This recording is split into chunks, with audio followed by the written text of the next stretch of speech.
तो जैसा कि आप लोगों को पता होगा, बहुत सारे लोगों को पता नहीं है, तो आज की इस वीडियो में हम चर्चा करने वाले हैं कि जो आप लोग, चाहे आप लैब टेक्नीशियन के कोर्स करके रखे हैं, ईसीजी टेक्नीशियन का कोर्स करके रखे हैं, एक्सरे टेक्नीशियन का है या ड्रेसर का है, सभी का अब नियमावली बिहार में चेंज हो चुका है।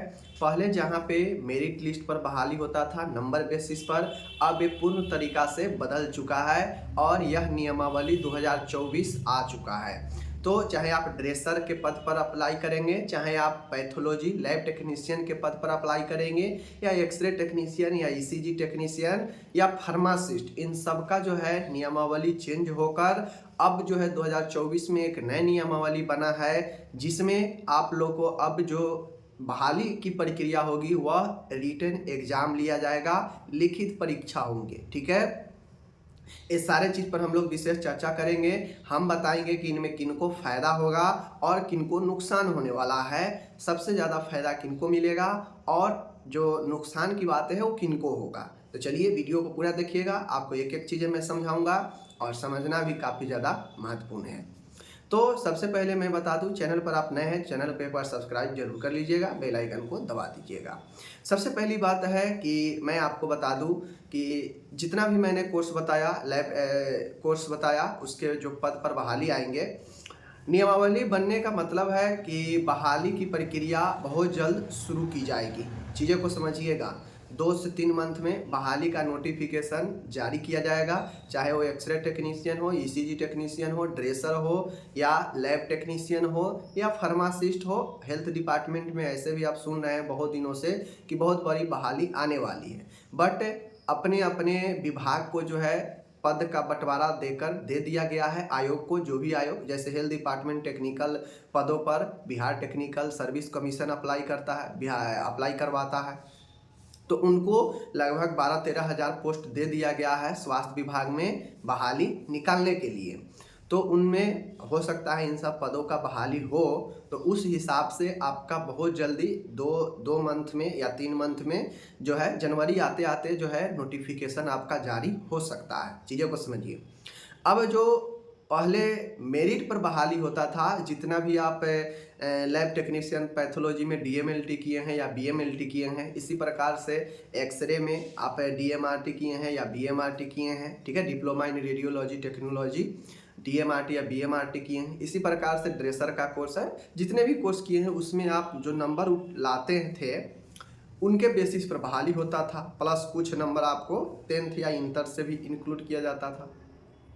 लेकिन अब जो बहाली है, यह नंबर सबको ख़त्म करके बिहार में टोटली अब बहाली का नियमावली चेंज हो रहा है और सब में रिटर्न लागू किया गया है। ठीक है, रिटर्न से अब एग्जाम हो। अब सबसे बड़ी बातें आती है कि रिटर्न होगा, तो मैं बता दूं, रिटर्न होगा तो जैसे नर्सिंग में पूरे एएनएम का जो नियमावली बना था, उस नियमावली में एएनएम में टोटल जो क्वेश्चन था, 100 क्वेश्चन जो पूछे गए थे, वह टोटली जो क्वेश्चन था वह एएनएम के बैकग्राउंड से रिलेटेड था, कोई अदर क्वेश्चन नहीं था। तो इसी प्रकार से देखना होगा कि जब इसका सिलेबस आएगा, नोटिफिकेशन आएगा जॉब का, तो उसमें चाहे लैब के लिए, ईसीजी के लिए, एक्सरे के लिए क्या जो है सिलेबस रखता है, क्या आउटी कॉम्पिटिटिव से भी पूछेगा या फिर टोटल आपके बैकग्राउंड से ही रहेगा। ठीक है ना, जैसे 100 क्वेश्चन है, तो जो आपको पैथोलॉजी डीएमएलटी बीएमएलटी में पढ़ना है, टोटल 100 क्वेश्चन आपके उसी बैकग्राउंड से रहेगा या अलग से रहेगा, ये देखने की बातें हैं ये नोटिफिकेशन में। लेकिन ज़्यादातर संभावना है टोटल क्वेश्चन जो है आपके बैकग्राउंड से ही रहने वाला है। मीन्स कहने का मतलब है, अगर कोई भी कोर्स किए हैं, जो कोर्स में आप पहले पढ़ाई किए हैं, उसी से रिलेटेड आपके एग्जाम में भी क्वेश्चन रहने वाले हैं, ज़्यादातर संभावना है।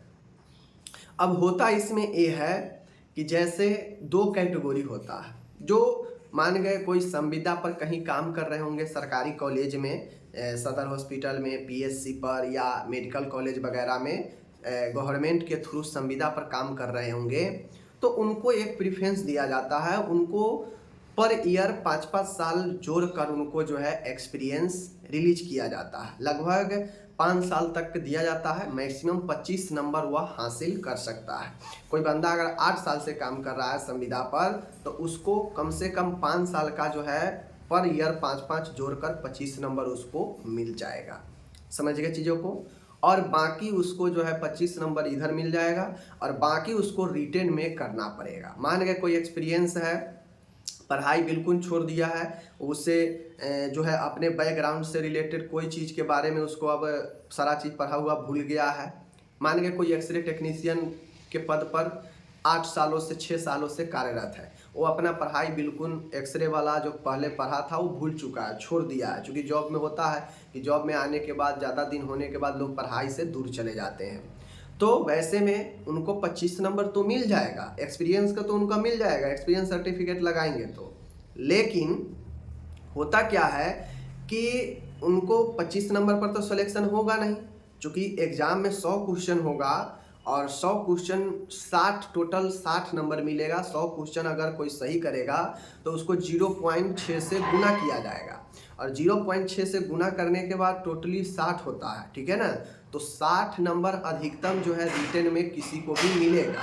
क्वेश्चन रहेंगे 100, ठीक है, क्वेश्चन रहेंगे 100, लेकिन अधिकतम जो है उसको 60 नंबर ही मिल सकता है। क्योंकि अगर कोई बंदा 100 में 100 सही कर लिया, रिटेन में 100 MCQ में 100 सही कर लिया तो उसको 100% हो गया, लेकिन उसमें 0.6 से गुना किया जाता है, ठीक है, तो होता है 60। तो अधिकतम 60 ही किसी को रिटेन में मिल सकता है। किस लिए?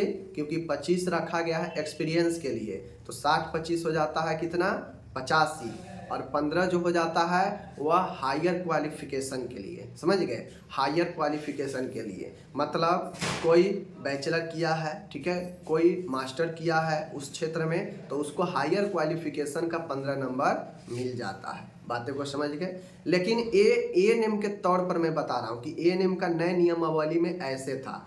अब x ray technician, lab technician, pharmacist, इन लोगों के लिए क्या क्राइटेरिया जो है फिक्स होता है, ये देखने वाली बात है, लेकिन कुछ इसी से मिलता जुलता हो सकता है। बातें को समझिएगा, ठीक है ना। कुल मिला के बातें एक यही कहना है कि आप लोग को अब अपने बैकग्राउंड का पढ़ाई शुरू करना चाहिए। जितना भी आप सिलेबस अपने बैकग्राउंड में पढ़े हैं, आप जिस भी बैकग्राउंड से हैं, आपको पढ़ाई जरूर करना चाहिए। बिना पढ़े हुए अब जॉब नहीं होगा, ठीक है। फ्रेशर कैंडिडेट है वो तो पढ़ाई करते रहते हैं, तो ज़्यादा एक्टिव होंगे तो उनको ज़्यादा नंबर आएगा। जो एक्सपीरियंस्ड है, काम कर रहे हैं बहुत दिनों से, उनको एक्सपीरियंस का तो नंबर मिल जाएगा, बट उनको भी पढ़ना पड़ेगा। क्योंकि 25 नंबर ज़्यादा से ज़्यादा वो एक्सपीरियंस के ला सकते हैं। उसके बाद क्या, कम से कम कटअप में आने के लिए 40 के आसपास जाना पड़ेगा, ठीक है, 40 के आसपास जाना पड़ेगा। तो उनको 15 से 25 नंबर उनको रिटेन में भी करना पड़ेगा, 25 से 30 नंबर रिटेन में भी करना पड़ेगा। और लिखा भी रहता है नोटिफिकेशन में कि कैटेगरी के हिसाब से आप जनरल में है 30%, इसी टाइप से OBC में है 28% या 25, या जनरल में होंगे तो 40% देगा, OBC में होंगे 30%, SC ST में होंगे तो 30%। तो इस हिसाब से पहले आपको अपने कैटेगरी पार करना पड़ेगा। ANM में यही दिक्कत हुआ कि वो लोग अपने कैटेगरी को भी नहीं पार कर पाए, जो कट ऑफ फिक्स किया गया था कि मिनिमम इतना आएगा तभी आप क्वालिफाई होंगे, तो उसको भी लोग पार नहीं कर पाया। तो यही प्रॉब्लम कहीं आप सबके साथ भी ना हो जाए। पढ़ाई शुरू कीजिए, चाहे आप एक्सपीरियंस मैन हैं चाहे नॉन एक्सपीरियंस है, पढ़ना जरूर पड़ेगा। नहीं पढ़ेंगे तो सिर्फ एक्सपीरियंस के भरोसे आपका जॉब नहीं होने वाला है, सीधी सी बातें हैं, ठीक है ना। बाकी पढ़ाई शुरू कर दीजिए आप अपने बैकग्राउंड से। आपके पास बुक होंगे, नहीं है तो खरीद लीजिए, MCQ प्रैक्टिस कीजिए, थ्योरी पढ़िए, अच्छा रहेगा। क्योंकि अब रिटन से एग्जाम होना है। ओके, धन्यवाद।